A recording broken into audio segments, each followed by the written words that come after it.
about jokes related to songs. We give you all the news that you need to know. From World Wrestling Entertainment to All Elite Wrestling, we rate the bloody wrestling. Well, hello guys, and welcome to the TDS Wrestling Show in Pro Wrestling World on this fine and fabulous and amazing Friday evening. It's just myself and I. I'm just here chilling at TDS HQ, minding my own business, having a bit of do for time. I'm not having any do for time. I know someone who is having some do for time. Well, I'll be able to tell you in a minute. So, we're reverting back to what we had to do a couple of weeks ago. But this episode, no one's involved apart from us boyos at the TDS Wrestling Show. This is a recorded episode just for you, based on our experience at For the Love of Wrestling. But how am I supposed to do that without the boyos? Well, what I'm going to do is I'm going to bring in the boyo. Well, one boyo. And here's one boyo. The big tail Boski himself, the walking weapon, do for Dave by night and Terry Bloody Johnson by day. Terry Bloody Johnson. Ah. How are you, young man, on this fine and fabulous and amazing Friday evening? I'm very well, thank you, and yourself. I am fantastic. I am so fantastic. I have been so excited. I had to have a bit of time with my wife before we went live. That's probably why we're a bit late. Oh, that makes sense. You know, I get quite excited during these type of things. Hormones. Yes. So, guys, let me get rid of that banner. If I can find the banner. There we go. Bye-bye. Don't need that, but we do need that one. So, yeah. Obviously, you're here, Tezzy Bear. You are there. Wait, no, you're there. You're there. Hey, you're right there. I'm there. You're there. We need a camera. Yeah, we do. Is it juddering already? A little bit, yeah. Yeah. It's only a matter of time. Yeah. So, we will. What we do need is our third co-host of the TDS Wrestling Show is DDC with a bang, Darren Bloody Carpenter. He's not here, boyo. Oh, what a surprise.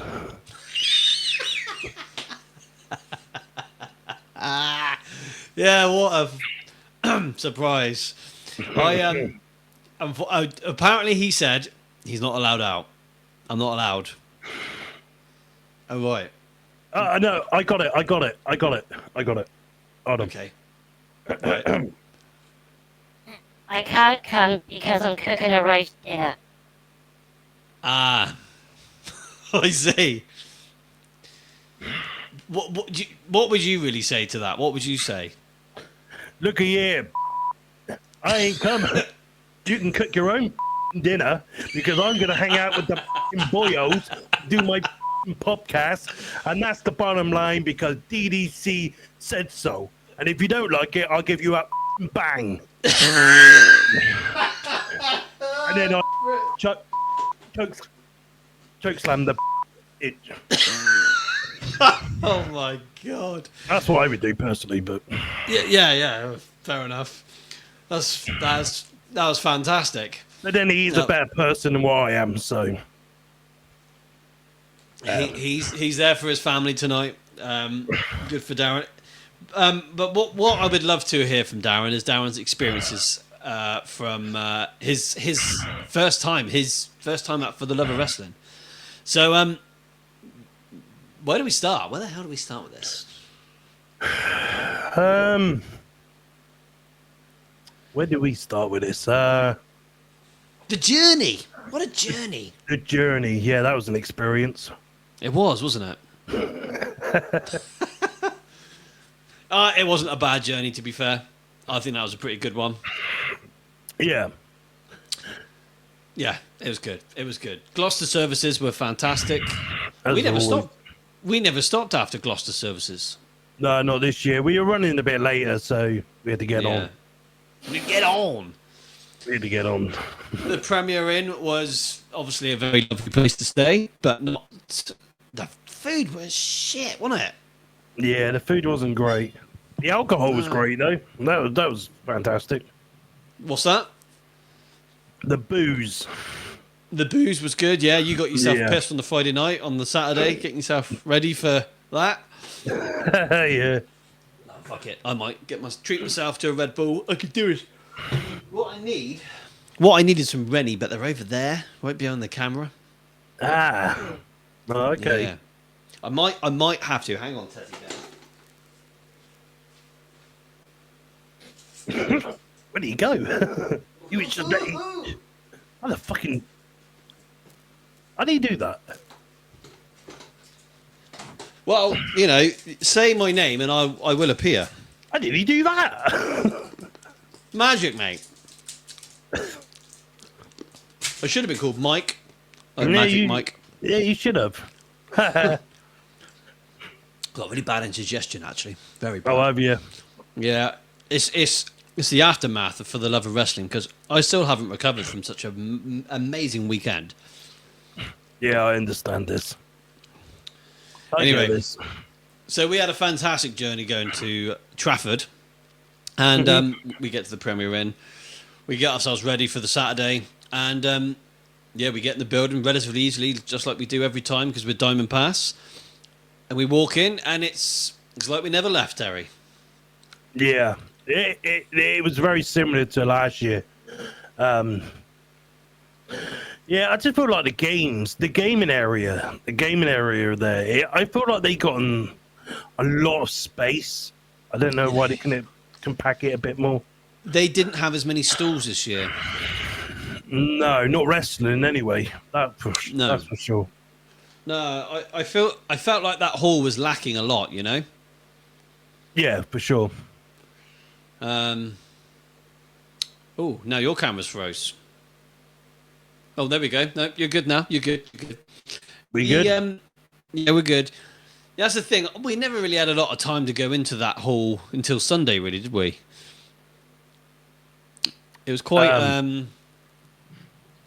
Just, I don't know. We were just so busy on the Saturday. I mean, like, Saturday was just crazy, absolutely crazy. We had some pretty cool Q&As. We met. Well, God, where the hell did the list start of the guests that were there? I mean, Jesus, where do we start? So we had Mick Foley, Sting, Jake Roberts, Lex Luger, Nation of Domination, Ron Simmons, Godfather, D'Lo Brown and Mark Henry, Jacqueline, Deborah, Ash by Elegance, formerly known as Dana Brooke, Jinder Mahal, Heath Slater, Sabu, Shane Douglas. Who else was there?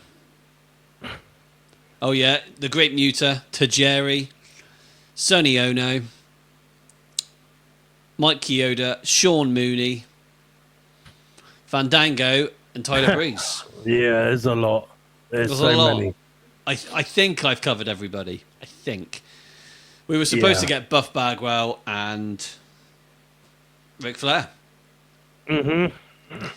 It's a weird one with Ric Flair. I feel like it would have been great, but I think as well it wasn't. It obviously just wasn't meant to be. I haven't lost any sleep over it. Let's put it like that. No. I think Buff Bagwell. I was disappointed. I was disappointed we didn't get Buff.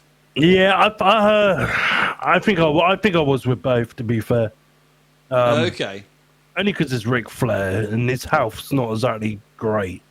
No. So, yeah, I feel like the Ric Flair is going to be one that's going to slip through the net. You know, I probably would have been cool to have a photo with him. Yeah, it would have. It would have. But I believe I'm a believer in things that if it doesn't happen, it wasn't ever meant to happen. You know. Yeah, true. Yeah, I think with Ric Flair, that's how I feel generally. But you know. Yeah. So, where the hell? Who was the first person you met then on the Saturday? Oh God, that is a good question. Oh dear.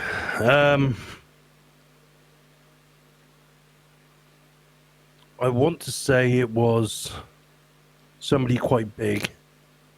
So I had all the big stars on the Saturday, see? Yeah, you were very, very. You had 9 people on the Saturday. Yeah, I had a lot. I can't. I can't remember. It'll come to me. It will come to me. So, I met Jake the Snake Roberts with Darren to start with. That's it. Jake. It was Snake. Jake. Yeah. Jake was cool. You know, I wished him well in his health and stuff and whatnot because you can tell he's not a well man. For sure. He was suffering without having his oxygen on him. I think he could speak a lot clearer when he had his oxygen. Yeah. I felt really bad for him, especially during his Q&A because he was really struggling to talk, you know. And then he basically cut the interview off. Didn't he? Yeah, he did. Yeah, Like he did good. Bastard. Yeah, I think a Sting Q&A would have been great. Sting's to up himself, mate. That's why he won't do it. He don't want to do it. Bastard. Yeah, it's a shame. It's a bloody shame. I'm too good for the fans. Fuck off. I mean, off. Have that, Stinger. So, okay, my apologies, guys. Terry's not a fan of Sting. He insulted you, yes? Yeah, he told me to go play on the dual carriageway. Bloody hell. He didn't. He was very rude to you, wasn't he? Yeah, he went like this. He went, fuck off. Yeah. Arrogance. When it costs you £70 to meet a wrestling icon and you just get a Yeah. pretty shit. Yeah, he's a fucking bitch. Yeah. I can appreciate how you felt. He was cool with me. Again, Right. this time round, he was cool. DDC wasn't coming out buzzing after meeting the Stinger, was he? What did DDC say about meeting Sting? Meh. He Pretty didn't say much. anything. Not really. Really? If he, like, you know, Sting being a big icon and that, Darren would be buzzing, but yeah. I think Darren kind of saw it a little bit more from my point of view, how he is. Yeah. It's the experience, isn't it? That is what you're going to get from Sting. I was lucky this time round because I met him in 2022, he was really cool with me, and then this time round again he was really cool, and I thanked him again for coming over, and I said what did I say? Something along the lines. I know you're not coming back over again. You know, enjoy go and enjoy your retirement or something like that. I said it was so quick, and he said, Yeah. "Thanks, man. I really appreciate that," and. You know, gave him a fist bump and off I went. You know, It's hard, isn't it? Because you've had a good experience and I've had not so good. So, yeah. but I mean, you can only go off your own experience. Of course you can. Yeah, I get it. It's definitely a weird one because, you know, Sting's renowned to be, you know, a really decent guy, and there's others that have got a bad rep, and then you can sometimes have a really good a good experience with that guy with a bad reputation, you know? Like, I know, like, Bubba Ray Dudley had a bit of he had mixed reviews going into For the Love of Wrestling in 2023. And Yeah. I unfortunately got the flack of a bad experience from Bubba Ray. Me too. I would never meet him again. I would meet Devon. I'd be more than happy to meet Devon. Yeah. But I ain't got any time for Bubba. Like, he was an absolute bastard, and there was no need for it, you know? hmm So, again, I'm going off that experience. I'd never meet him again. No, I wouldn't either. No way. No. No. The only time I'd ever meet him again is if they did a photo shoot with Edge and Christian, Hardy Boys and Dudley Boys, the creators of the TLC match. If that photo opportunity ever came up, I'd do it. But that'll be it. Oh, but that'd be a pricey one. Yeah, you know what I'm like. I like splashing the cash. That'd be over a £200 jobby, wouldn't it? 225. 225. Well, you got to think, when I had that WCW Champions photo in 2023, that was 250 quid for that one photo. Oh, okay. That was five guys. Not the burger place, but like there was 5 blokes in that, well, including myself, but you know what I mean. Yeah. That was an expensive photo. I can see that one being about 280. Fucking hell. Yeah. Wow. Yeah, I wouldn't Lex. be doing that one. No. What about Lex Luger? What was your experience with Lex? Yeah, I think he's there for the fans, you know. Yeah. So Ric Flair was going to do the Q&A on the Friday night, wasn't he? And then he pulled out. And I bet you any money, we were talking about this earlier, I bet they asked Sting to do it. I reckon he did, and I reckon Sting said no. Then he asked Lex. That's what I reckon. I reckon Sting. I mean, that's a lot for Lex to do. But yeah, Lex did the Q&A on the Friday evening, which I would have loved to have gone to if I knew it was Lex Luger doing it. And yeah, I feel like Lex was cool. You know, he's not in the best health, for sure, but you know, he appreciated everyone. I said thank you so much for coming over, and he, you know, he's I can't remember, what did he say? He said, "Oh, thanks, man. I appreciate that." You know. So, and I think he did. You know, I feel like he loves his fans. Yeah. Well, he's quite a religious man as well, so probably helps. Yeah, I think so. I had a great experience with Lex. You know, I got 2 fist bumps out of him, the best he could.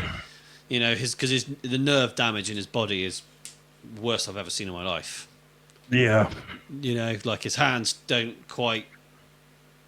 Nothing's like, you know, the movement in my hands and your hands are totally different to what Lex has got. Lex can't barely move his hands properly. It's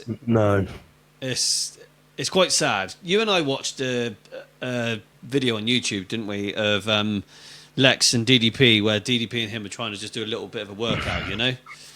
And that hit home to you big time, didn't it? Yeah, I didn't know he was that bad. I knew he was in a wheelchair and that, but I didn't know to what extent. And watching it on DDP Yoga, so wow, yeah. Oh yeah. And then queuing up to actually meet Lex, and just seeing a very like skinny, fragile old man in a wheelchair. So, fuck. Yeah. So I said to you in the queue, I said, this one's gonna be a hard one. Mm-hmm. Yeah, I was a bit like, But the thing is, right, before we met Lex, you and I went in and we had a photo with the Nation of Domination. Ron Simmons, D'Lo Brown, Mark Henry, and The Godfather.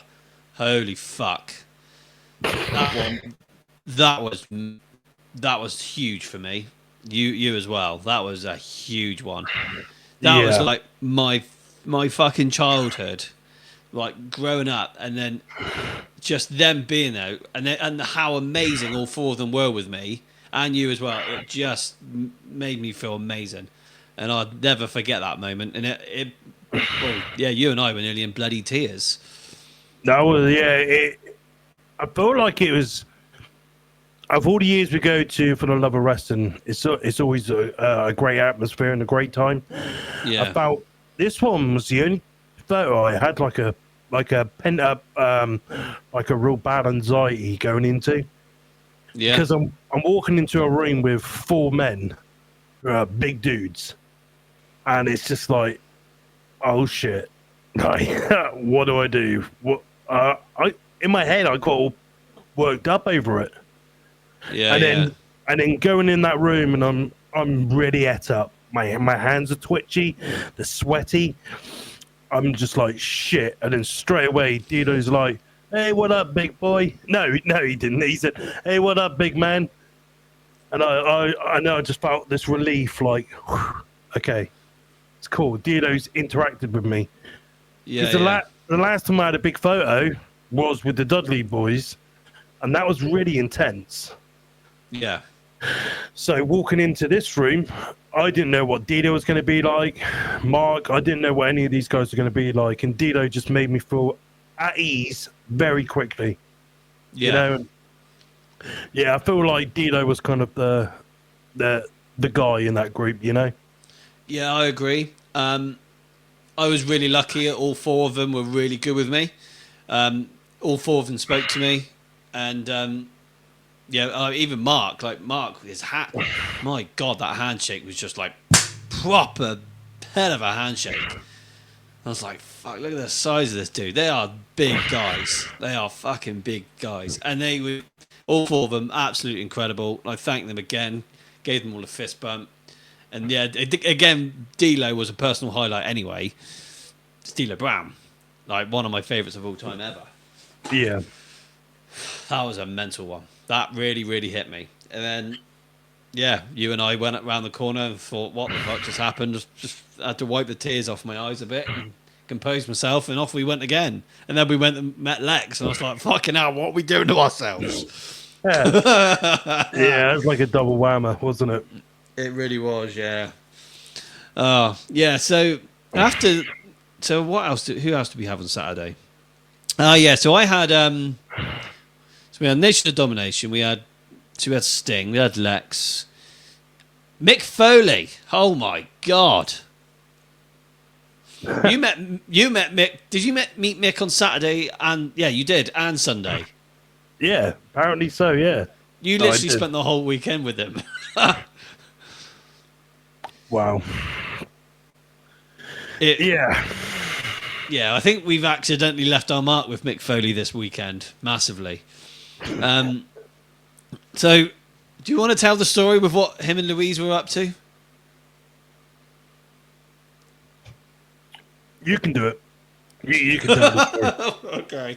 So, guys, right, what happened was Louise Bloody Johnson, the sister-in-law of Terry Bloody Johnson. That's right, yeah. Mm-hmm. Yep. So she's a huge Mick Foley fan, massive Mick Foley fan. So I've got, I think Louise has a photo op or an autograph or something like that with Mick Foley, and Mick Foley remembers Lou, doesn't he? I'm thinking, what the hell? So they had a discussion and stuff, and then Mick Foley gave Louise his room number, thinking, yeah, we'll all go out for dinner tonight. We're all going to go out for dinner with Mick Foley. Yeah. We still don't actually know if this has happened. And the evening comes, and then Louise plucks up the courage to call Mick Foley's room at the Hilton Hotel, and then he answers, "Oh, hey Lou," and all that. It's like, what the fuck? But he admits he's had a really long day and he's very tired, and he's really not up for going out, having dinner or nothing. Which, to be fair, I totally understand that. He must have been knackered after the first day. Yeah. So he just wanted to chill out in his hotel room and sleep. I get that. I really do. And yes, but there was a really strange request. So what Mick Foley asked Lou was, what I want you to do for me, Lou, is I want you to get me an egg and mayonnaise sandwich. So Louise, the next morning, goes around Manchester, finds a deli that makes the best egg and mayo sandwich ever, and then she smuggles it into the event. And then I have an autograph of Mick Foley. Well, I didn't. I actually wanted him to record a video for Danny, which is what he did, which was incredible. And at the same time, Lou came with me, and then Mick Foley's like, "Hey, Lou!" But before that, Lou went up to Mick and said, "I've got your sandwich," and he was like really grateful for it. And then next thing you know, round the back where the photo booths are, he's fucking stuffing this egg and mayo sandwich in. He's supposed to be on this really strict diet, but he was just so fantastic with us, with all of his fans that went to meet him. He really worked hard that weekend, and he was really popular as well. And I think he was underpriced for what he was. He delivered, 100%. I'd say. Yeah. One of the nicest ones out of the lot I've met. Yeah. So you got like So Chris Jericho next month is £78. You know, No way. he's charging Ric Flair prices. He's But not, he's not worth. Oh, it's mad. And Joe Hendry's only 30 odd quid. Is he? Mm-hmm. That's mad. I would pay £42 to see Jericho, no more. Mick Foley, Jake the Snake, Mark Henry, they're all in the £42 mark. Yeah. Jericho's not. No, I mean Jericho's good and all, but he's not. He's not Lexel. He's not Ric Flair or Sting's level. Great, you know. Not at all. Even Sting was less than that. Yeah, and Lex Luger was only £42, Yeah. but Wow. I don't know what to say about no, neither do I. that. No. I have. Before we start the show, I obviously sent the link to you for you to join the show. I have sent the link to DDC. Whether he will join the show, I don't know. Time will tell. But I have sent the link. Anyway, moving on. Mick Foley, amazing, fantastic experience. Really, really cool. So, who else was there? So Deborah. Yeah, that was very very quick. Yeah, it was. But again, it's a photo I felt like I needed. Yeah. But yeah, it was cool. Deborah was cool.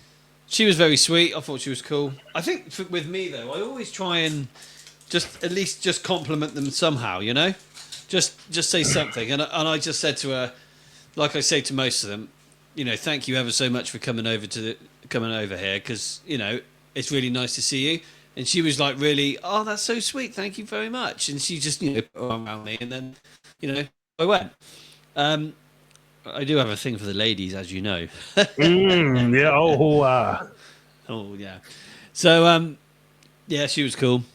Jacqueline, I thought she was really cool. She was great. She was good. Yeah. Yeah. I really liked her Q&A as well. Her Q&A was, amazing. Really good. Yeah. Yeah, hers was a fun one to watch. She's still got a lot of spice in her, ready to go, I'd say. Yeah, I reckon she's got another few matches left in her, for sure. Yeah. I was just so surprised how brilliant she was that weekend. With her, I really didn't know what to expect.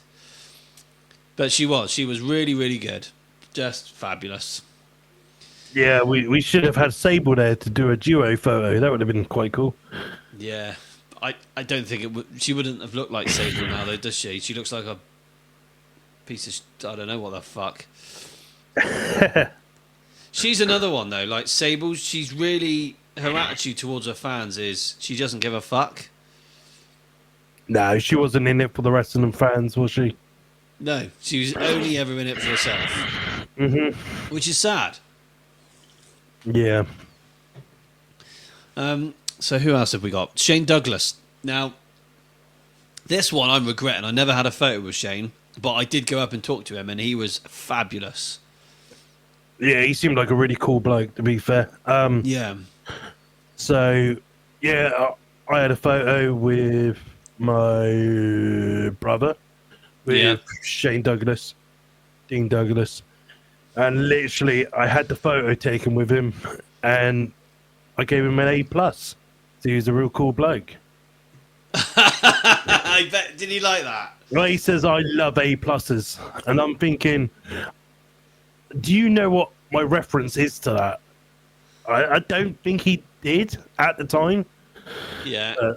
I had to say it. I had to give him an A+. I think he would have got it because it's all part of the Dean Douglas character, isn't it? Yeah. I think he would have got it. I really do. Yeah, I kind of wish I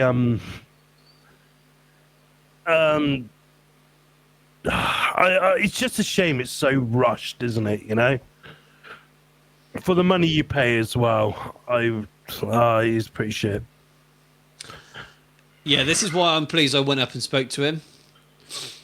Yeah, I had at least 5 minutes with him. I was just like, fuck it, because I didn't know where you lot were, because it's everyone gets lost in the shuffle. So I thought, fuck it, let's walk around. And I saw he was just stood there. He was just like he was talking to the Monopoly event staff who sat with him. I'm just looking around and just enjoying myself, and then he was enjoying himself, and I thought, fuck it, here we go. Walk over. I said, hey, Shane. And he's like, how you doing, buddy? And I, again, great handshake, slaps my hand, and we shake hands. I thought, yeah, fucking cool handshake. And I said, look, I haven't paid for an autograph or nothing. He's like, it's okay. It's all cool, man. And I just said, look, I just want to ask you a question. So I'm desperate to know. And I asked him about his, the position he was in at the time around the year 2000 when he wanted to go back to WWE. And then he was telling me how it just wasn't going to happen because the Radicals had gone in, and he felt like Jim Ross he felt like Jim Ross just gave him false hope and nothing come of it. He just said certain things to keep him thinking that something would happen, but nothing ever did. Nothing ever materialized.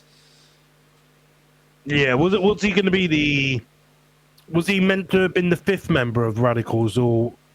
No, he's never supposed to be part of that whatsoever. I don't think. Really? I didn't really go that far in depth with it, but I've heard theories of that. Don't get me wrong. Yeah, or he was swapped last minute with Perry Saturn, or That's I don't right. know. Somewhere along them lines, wasn't it? But I think as well, it was more of a Vinceism, never Vinceism. Vince McMahon wasn't keen on bringing Shane Douglas in. He couldn't see anything for him to do on TV, a draw, That's the other reason why he didn't want him in, apparently, which I think, again, is shit. I think what he was doing in ECW, after WWE, I think would have gone down well in WWE. Yeah. I think the Dean Douglas character wouldn't have worked, not in 2000, but what he was doing in ECW, more so than what he ended up doing in WCW, I think he would have done very well. I really, really do. Yeah. Yeah. There's a part of me that, I regret not having a photo with him now. I really do. But he's the type of person I could see coming back in a couple of years. Yeah, I hope so. I think it's every 3 years they seem to try and do stuff like this, Because JBL came back after 3 years. Yeah. Sting is the same after 3 years. A lot of the other ones, they're all very new. Yeah, I would, unless you're Ted DiBiase, he seems to come back quite a lot. Yeah, it's true. And Mike Rotunda, IRS. Yeah. We had him 2 years in a row, didn't we? Yeah, we did, yeah. Yeah. Anyway, against Shane Douglas, I thought that he was very cool. Oh yeah, so let's talk about the Japanese guys. The Great Muta. Now, us two didn't meet Great Muta, but we've seen him being wheeled around in his wheelchair. Mm-hmm. I didn't realise how bad his mobility was. Oh, I didn't know he was like that. No. So, I read that he's got hip issues and he's got knee issues, hence why he's in the wheelchair a lot of the time. Yeah. So, I don't think, again, even for Darren, I don't have any regrets not meeting the Great Muta, to be fair. Yeah, same. Not really.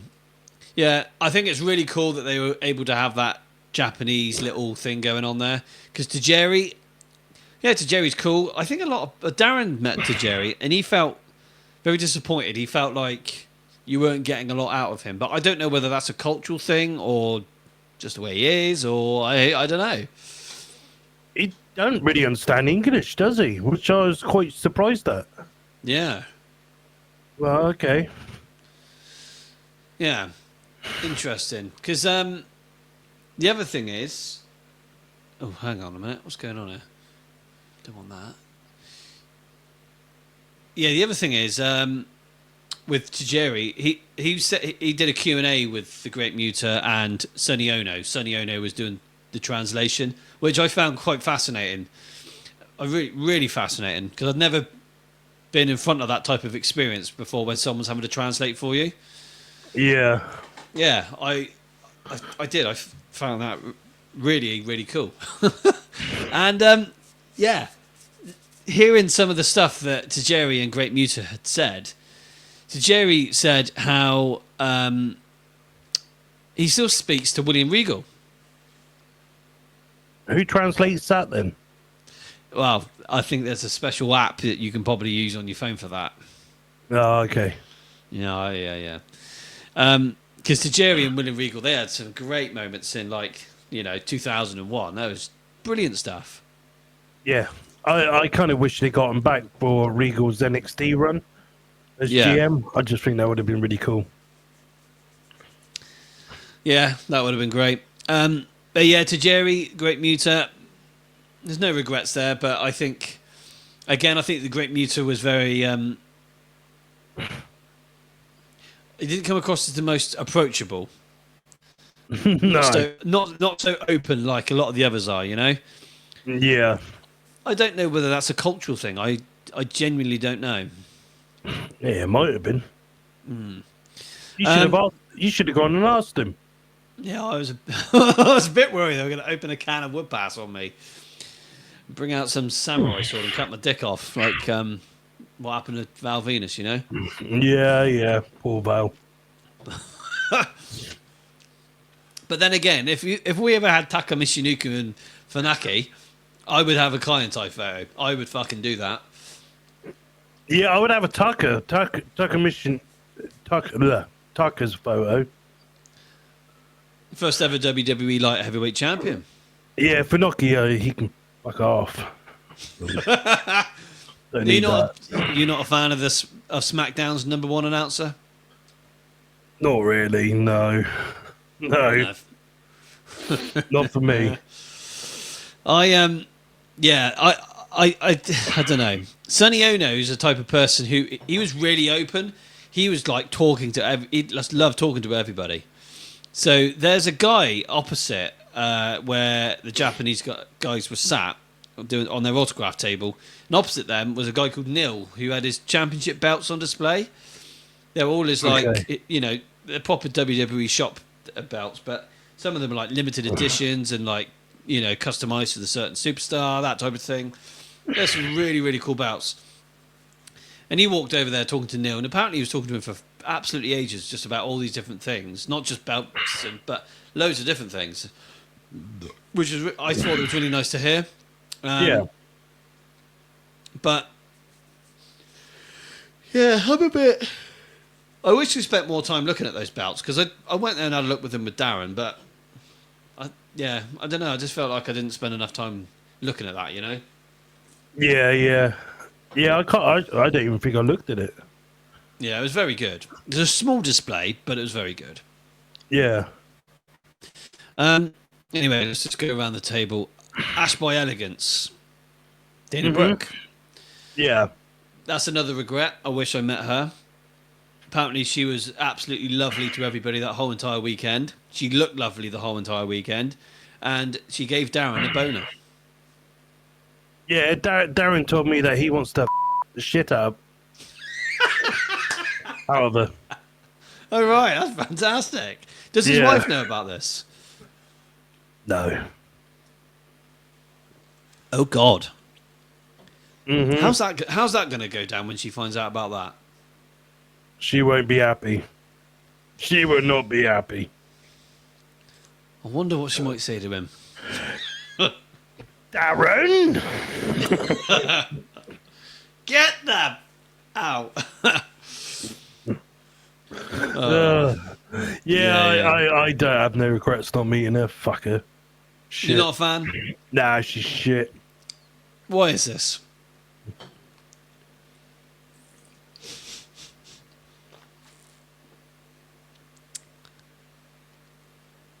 No? Yeah. I said, what? Why is this? Why are you not a fan? Oh, she's fucking bland. She's crap. All right. Well, she's not. I don't know one good match she's ever had. All them years she's been in the business, there's never been a time I'm like, right, I need to watch this Dana Brooke match. It's just never happened, Yeah, I get it. bitch. Don't. Fuck's sake. Okay. Yeah. Let's move on. Dana done a fucking.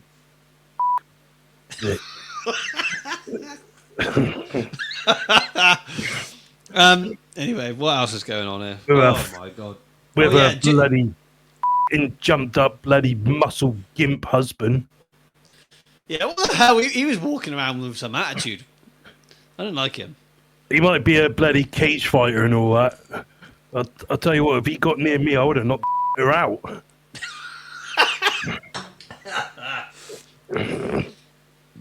Yeah, That's- that gun. Yeah. Right, anyway. So, Jinder Mahal, did you meet him? No, not really. No, I forgot. Right, you forgot, right. I think Darren. I don't think many people did they? Only a couple. I didn't. Not even did I. No. Darren did. I think Darren had a fantastic experience with him, to be fair. Yeah, I think he did. Well, I think he's a very handsome man. He's a unit. He's a big dude. He was quite expensive as well, I thought. How much was he? 42 quid? Possibly. I think he was Yeah. charging like Lex Luger prices, you know. It's just.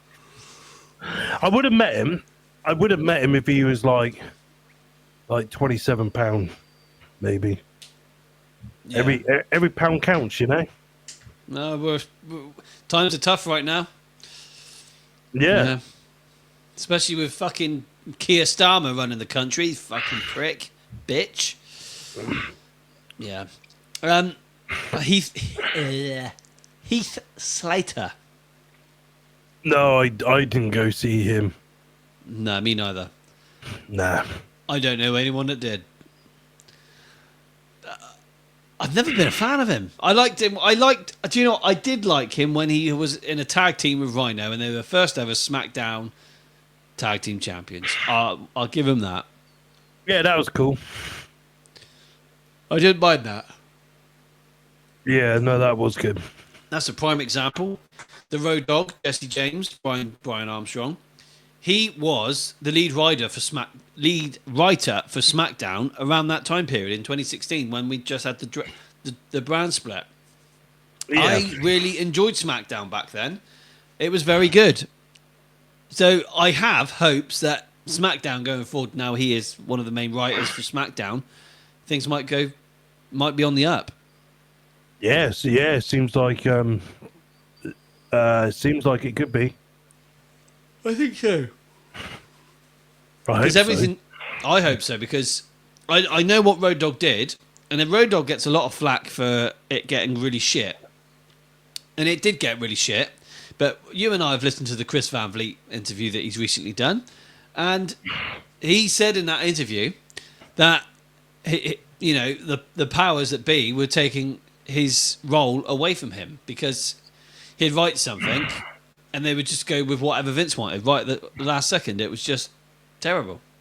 Yeah. So Pretty much. I've got high hopes. So Josh Cudlett, fuck you, buddy. You're a cunt. You're an arsehole. So, or you can tell me what do you think of him, What, Josh or Road Dogg? Josh? He's what we like to call a. Yeah, I agree. Yeah, He's a. Yeah. yeah. Fuck you, Josh. He says, right, so basically, guys, this is being recorded on February the 21st on Friday at 8:30 p.m. in the evening. Joshy Boy's doing his fucking little thing in the Chinese takeaway, being a little bitch on social media, saying all the shit that you'd never say this in front of a person like face to face. He's a little keyboard warrior, the troll, and he's saying all this shit on Facebook and all that. It is just soul destroying. He's such a nerd. Go get a life. Why don't you come to For the Love of Wrestling? And then I give him a bit more benefit of the doubt. Well, yeah. Excuse me.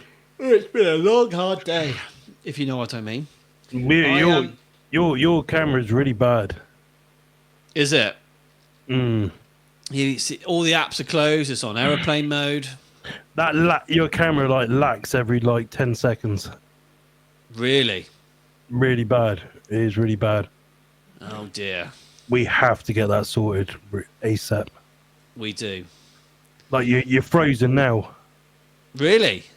Yeah, you're okay now, and then all of a sudden you'll freeze. Dear oh dear. And I don't even know what it is. No idea. Yeah, that's strange, isn't it? It is strange. I don't know what it is, because you can hear me perfectly clear, can't you? I can hear you, yeah, you're frozen now on my screen. Now you're back. Jesus Christ. Yeah, it's pretty bad. All right, we better crack on and get this episode wrapped up then. Sorry, guys, about the technical issues we're having. I have no idea what's going on. I wish I knew. We know there's an issue, and this is what's stopping us from doing a lot of things anyway, isn't it? So yeah, we have to get something sorted ASAP. Indeed. Right then, moving on is who have we got next? Sean Mooney. Hey, he was great. he was the guy, man. Yeah, I never had a chance to even talk. Did I talk to Sean? No, I think I said hello to him. That was all. But I never had a photo with him or nothing. But yeah, he seems like a great guy to be around. I wish I had framed an autograph from him. Oh, really? Okay. Yeah, I had a fantastic experience with him. He was great. What did he tell you? Yeah, he just did when we walked into the room and he said hello to us. So it's me and my brother went and seen him, and we were the only two people in his queue. That was it. No one else. Wow. And yes, I remember. Yeah. His face looked so disheartened, you know. I was like, oh, he was so cool. And an interesting fact here, I don't know if you know this about Sean Mooney. He was the first voice and person to ever been seen on Monday Night Raw. So it's pretty cool. I didn't know this. Yeah, so if you watch the first ever episode of Monday Night Raw, you will see Sean Mooney opens up the show. Wow. So that's another reason why I needed that photo, because there's history. That's a massive part of history. Who opens up the first ever Raw is Sean Mooney. And he did. Yeah, I get it. And he did all the segments throughout the show with Bobby the Brain Heenan trying to break in dressed up as a woman and all that. Yeah, it's quite iconic. Yeah, it's cool. I'm glad I met him. That is cool. And I grew up with Sean Mooney as well, you know, because being young. So when I got into wrestling, we used to go to jumble sales and car boot sales, you know. I think in America it's called yard sales. Mm-hmm. So I used to pick up the old Survivor Series 1990, all the old, and then you get hits from the Crips or paper VHS tapes like this, and he was the voice on the videos, a lot of them, the Coliseum videos. So yeah, just hearing his voice say hello to me, I was like, God, you sound exactly the same. I know he's the same person, but Yeah. it's wow, that's my little childhood from when I was 6. Yeah. So yeah, it had to have been done. I had to meet him, and That's cool. he was the cheapest one there as well. He was like £21, so can bargain. Same with the guy he was sat next to, Mike Kyoda. He was he was cool as well. Did you meet Mike? Yeah, I met Mike. Yeah, and I had a little tiny little chat with him on his entrance to the ring because he milked it. Yeah. Q&A. And I thanked him for coming over, and he was like, "No, thank you, man, thank you." So yeah, he was a cool. He was cool. He was a lot more friendlier than what Il Hebner was. Yeah, I agree. I think as well. Yeah, I went and met Mike, and he was like really, really, really good, really good. I wanted I want a referee shirt. I wanted a referee shirt, but he said, "Look, no, I'll sign the referee shirt." And I was like, "You don't have to do that." He said, "No, I'll sign it." And I was like, "Nah, fuck it." And I was so happy to pay the money. No regrets. So I got a Mike Kyoda referee shirt. Sorry, Jimmy, and and I got a signed autograph, and I also had a photo with him because I had the photo with him the next day, and I wore the referee shirt that he signed, and I was the only one wearing a referee shirt, and he was just like, Sam," and I was like, he fucking remembered my name. I was like, that's fucking cool. that goes a long way. So I'd like to think, maybe a small spoiler alert here, guys. 2026, we might see our friend Jimmy Corderas, another WWE or former WWE referee. We might see him in 2026. We'll have to wait and see. But I did accidentally have to rub it in Jimmy's face. He was fine. He was so cool about it, though. Did you send him the photo? Did you? Yeah. But I said to Mike that I had spoken to Jimmy because I think they throw a lot of banter at each other, even today. You know. Yeah, for sure. Yeah, it's great. It's great fun. Yeah, so I think we've covered more or less everybody. Oh God! Ooh, you're there, young man. You know. So yeah, so let me just say quickly. So I had a photo with JBL. Oh shit, the APA! I forgot about the APA. Yeah. Yeah, excuse me a sec. Yeah, so I had a photo with JBL. I was meant to have got it done 3 years ago. 3 years ago. Yeah. So I queued up before I got to get him this time. I get in there, see JBL, shook hands with him, and then stood next to him. Then all of a sudden, we hear, wait. And I'm thinking, what the hell is going on here? And then Mick Foley appears right next to us. And he's like, photo bomb, 2 for the price of 1. And I'm thinking, okay. And he so it is Mick Foley, Mick Foley, JBL, then me. You thought Mick Foley would have gone on my side. But no, it was... yeah. It was like JBL was with us. Yeah. Which I think could be like the most rarest wrestling duo photo of all time, because when the fuck did that ever happen? Mick Foley and JBL. And it's funny because when I left, and you know when you get like 2 people in your photo, you know when you have 2 photos, you could bring someone in with you, yeah? I got my photo. I was about to walk off. She said, no. You got another photo coming. I was like, oh, okay. So I waited. And then I waited. And then with that, she's like, oh, no, there's no other photo. And I'm thinking, you're thinking Mick Foley's like my dad or something, like as my extra. You didn't realise they were a wrestler. And then I spoke to Mick Foley there because he was there. And DDC was with me at the same time as well. It was all very strange. And then I said to Mick Foley, I said, "Have you had your sandwich yet?" What he said, "What, the one from Lou?" And I said, "Yeah." He said, "I'm about to have that in a minute." And then when I come round, obviously, then that goes and handles your story, what you were saying about him. He sat there eating a sandwich. Unbelievable. Absolutely unbelievable. But him having that sandwich is what caused him the photobomb my photo, because he was in that area. I He comes see. down early to have something to eat. I see. So if he never had that sandwich, I would have never got that photo. No. It was so random. Oh, it's mad. So I've left this one particular person till last. Yes, we've had the APA as well. I forgot all about them. They were fantastic. But there's one particular person who opened the Q&A for the Love of Wrestling, and that was the Mountie.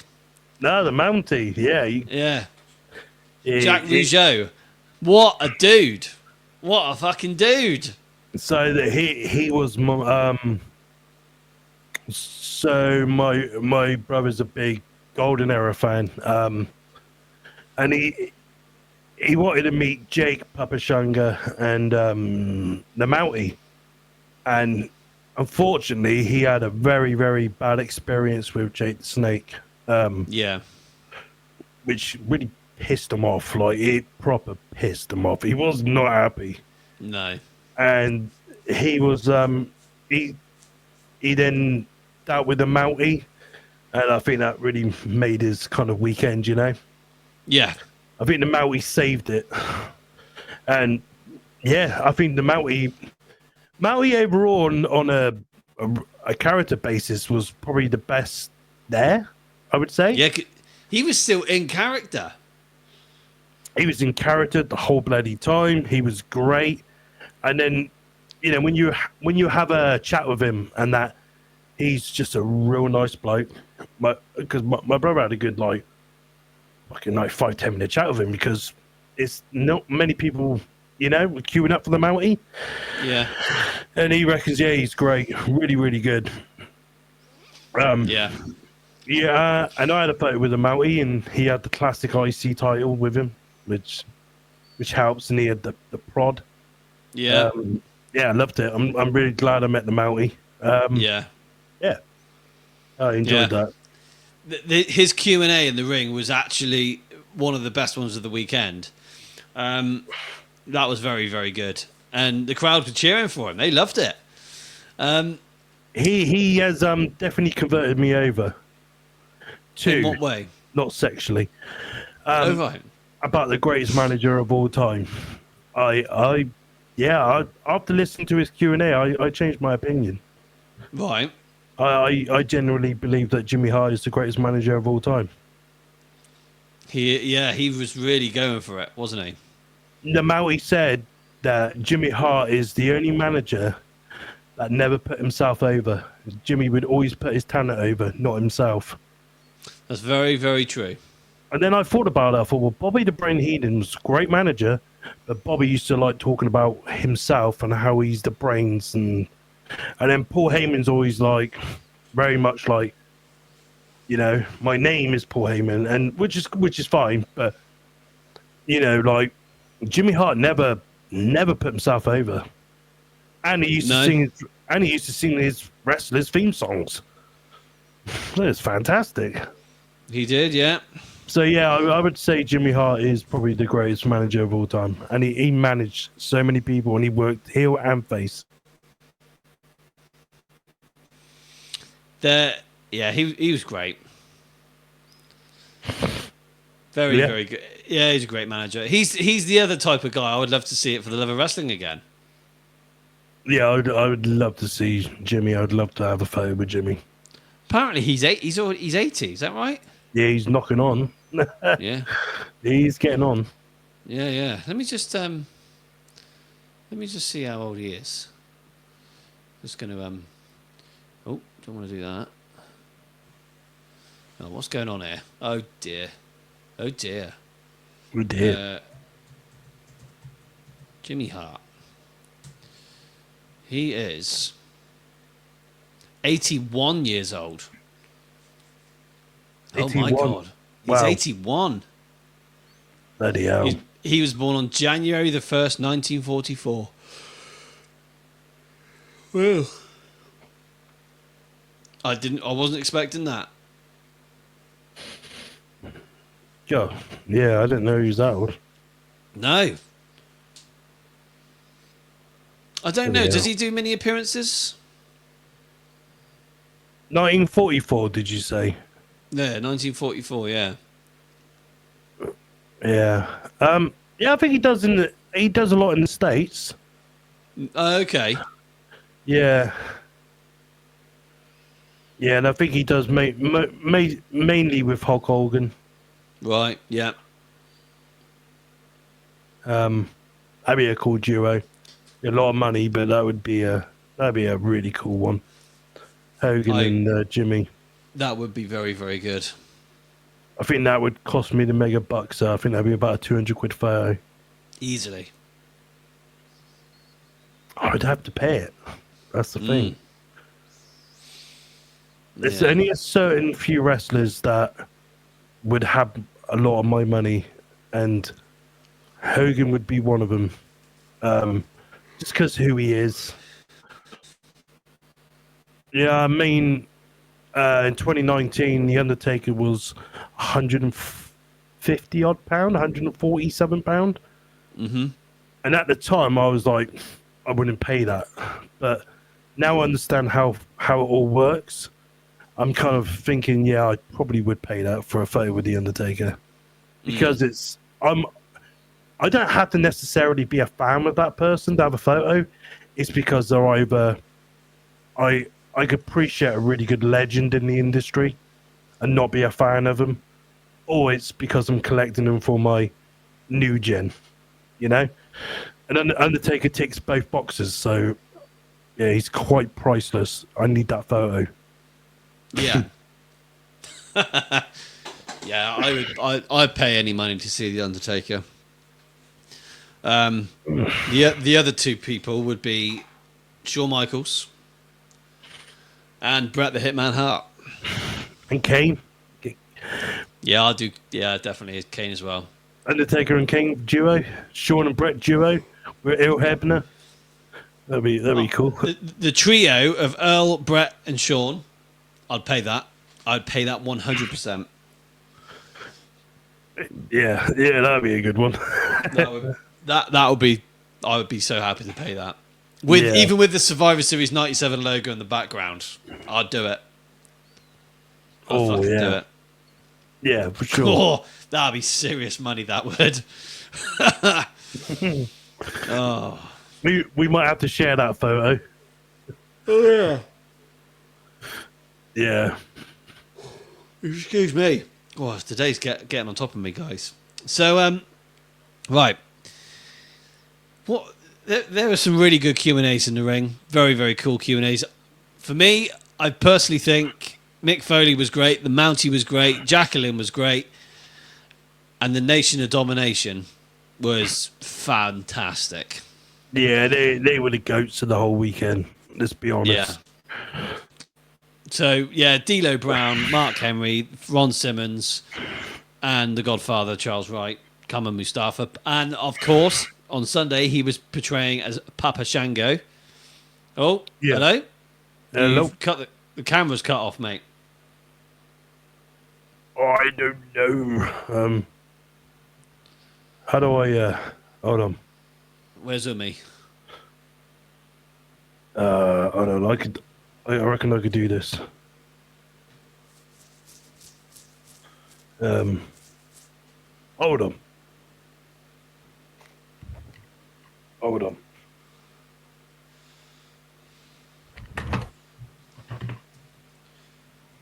Okay. Captain.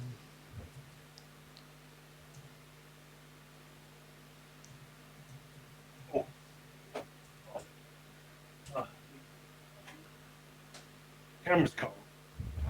Yeah, Sorry, guys, we're having a slight technical issue here. I got him. You got Have E? you- Yeah. Let me check that. Yeah, he's just. Umi Mashups is here, guys. Our technical advisor for TDS Wrestling Show. Where's Darren, by the way? Anyone know where Darren is?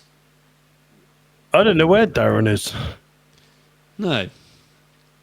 He's probably Mrs. Oh, Oh, right. well, like that. What have I done to me? Oh, you turn off the stop. You turn off the button of the button. There we go. Oh, right. All right. What did you do? I pressed stop cam button. Oh. That's... Oh, right. My bad. Where were we to? Yeah, the Q&As were just fabulous. Yeah, like I said, Nation of Domination one was incredible. That was great. And so the cosplays, lots of people dressed up over the weekend. Lots and lots of people dressing up as their favourites. But there was one particular individual who dressed up as Logan Paul. Yeah. Only Yeah. mashups himself. Yeah, Liam- the gear's over here. You can see the shoes just there Oh, yeah, I see him, yeah. next to his Jey Uso shoes. Oh, yeet. He loves it. But I think so. Liam Paul, Liam Bloody Johnson, Omi Mashups, he drew a lot of attention to himself that whole weekend. Yeah. Yeah. So, did you watch Monday? You know, Logan Paul wrestled on Raw. Mm-hmm. He's got a new ring attire. I see. Well, they're selling his new ring attire. Okay. I think he's tempted to pick up his new attire. I think that's a fantastic idea. We'll see. He's gonna have to get some bigger guns before he goes and does that though. Yeah, this is the issue because it's no sleeves. Yeah, yeah. So, He's gonna have to gym it up massively. unless he might be able to put the coat over the top of the, I don't know. That's true. That's a good point. We'll just give him some protein shake. Just buy some steroids off Sam Mills. Yeah, that'll work. Yeah. Anyway, for the Love of Wrestling 2025, it was it was an amazing, and it was a great experience. We cannot wait for 2026. But 2026 for the Love of Wrestling, which will still be held in Manchester at the Bowlers Exhibition Centre. Who do you want to see next year, Tezzy Bear? Oh, okay. So, I would like to see realistic ones or fantasy. What was the other Realistic. one? Realistic. Bret Hart, Mm-hmm. obviously. Jeff Jarrett. Yeah.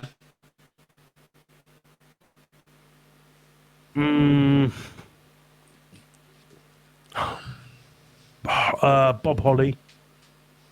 Okay, yeah. Savio Vega. Yeah. Henry Godwin. Henry Godwin. Yeah. What about Henry and Phineas Godwin? Yeah. I don't want to see Midian though. It's got to be. Yeah, it's got to be Phineas. Yeah, I get that. Who else? I got another 5. Hold on. I would. I know it's not possible, but I would like Jerry King Lawler. That would be super cool. Who else we got here? Brooklyn Brawler. That would be a main one for me as well. Okay. Well, you could do the Brooklyn Brawler on a Saturday and Doink the Clown on a Sunday. See? Yeah. Yeah. I know I'm missing a couple here. Yeah, I think that there's probably some more, but I can't remember. I'm just going up. Rick Martel, he'd be great. That would be a great one. Yeah, I like the idea of that. Yeah. Honky Tonk Man, he'd be cool. Mm-hmm. Yeah, these are the ones I kind of. And okay, number 10, I go for someone like Medusa, Alonda Blaze. So I need that photo. You regret that one from 4 years ago. Yeah, I really do. Yeah, she was very iconic in the new gen. She was, yeah. So yeah, you probably notice a thing there going on with me. I'm kind of doing a new gen kind of Yeah, I mean, I could have said the obvious choice like Shawn Michaels, Stone Cold, The Rock, Undertaker, Kane, Hulk Hogan. They're it's not really that realistic, so I got to go with what I think is. Yeah, I get it. But there's so many though. There's so many people. Adam Bomb. I'd love to meet Adam Bomb. I think Adam Bomb's cool. Yeah. He don't like me, but I think he's cool. I'd love to meet him. Yeah. I apologise. Yeah, there's so many. When then that's just WWE in that period, and then you just think like WCW guys. You know, I like Disco Inferno. I think he was quite a cool character in his time. Yeah, RVD. I would love to meet RVD. Christian, Edge. I mean, they're realistic ones now. Christian and Edge. A duo photo with that. Duo photo with ENC could potentially happen next year. Easily, if they go with an AEW theme. Joe This is Hendry the- would be cool. Yeah. I think this is the thing. I can see us getting an AEW more so themed event because because well, guys, I know some of you AEW marks might not like what I'm about to say, but this is exactly what's happening. Face facts. AEW is in a lot of fucking trouble. They ain't making money. They aren't drawing in the crowds because they're doing things wrong. Here's a prime example. They have just released a t-shirt, a white t-shirt, and at the bottom of the t-shirt it says Death Riders, right at the fucking bottom. What the fuck? Anyone can buy a white t-shirt and put Death Riders at the bottom. Are they gonna draw attention to that bit at the bottom? Absolutely not. No one's gonna give a fuck. It's ridiculous. I sent that to Josh, yeah? Right. And he said, what's the issue with that? I said, there's a white t-shirt that just says Death Riders at the bottom. I said, they're charging like 30 odd quid for it, you know? And he's like, yeah, but that's no different than Nike having a little tick. Look, mate, really? Yeah, but Nike's a brand. You're buying a branded t-shirt that's manufactured to the spec. That's just a fucking hokey pokey t-shirt that just says Death Riders on the bottom. I'd rather have that Death Rider t-shirt than I Love Chris Jericho t-shirt. And that's another one. Oh, Unbelievable. dear. Yeah. Again, that's his ego's getting too big. Way too big. Yeah, I just don't know what to say on that one. I really don't. But my point is, I can see us getting a lot of AEW stars next year because the company's failing. They can't draw the crowd in. They're going to end up doing a convention like this to try and win the fans over. I can see it happening. A lot can happen between now and then. We've got a whole year, a whole entire year, literally a year this weekend. One whole year from this weekend where we're going to be at For the Love of Wrestling 2026.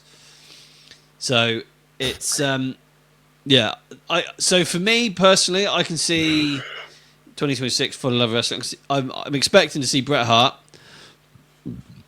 Edge and Christian, Adam Copeland, Christian Cage, Jeff Jarrett. I really want to meet Jeff Jarrett, Will Ospreay, and a couple of other generic AEW guys. I wouldn't say all the big names, but I do think Will Ospreay would come over. I think Carl Fletcher would be another one. Paige. Saraya Knight, Paige, yes. I'd like to think she would definitely come over. That would be really, really good. Yeah. Now, I could potentially see Tony Storm coming over. I think she'd do very well. Yeah. Or Mariah May. Mariah May would be another very realistic one. A duo photo. Depends if they want to break kayfabe round about then. That's the only thing. Yeah, true. Mm. Yeah. So we shall see. But yeah, I'm not gonna. Oh, the other one I can see happening is Jerry Lawler. Well, the King. Yeah, he seems to be doing a lot of conventions now. Yeah, that would be cool if he could. Mm. I really want Jim Cornette as well, but he don't like traveling. No. Shit. Yeah, it's a shame. It's a bloody big shame. So there we go. For the Love of Wrestling 2025, great weekend. One of my personal favourites, Nation of Domination, was probably my highlight, and D'Lo Brown. We had a great weekend. Darren had a great weekend. From what we understand, it's his very first ever For the Love of Wrestling experience. I'm not sure if he's able to come next year, which is a big shame due to finances, because it's an expensive thing to do each year. It's not cheap.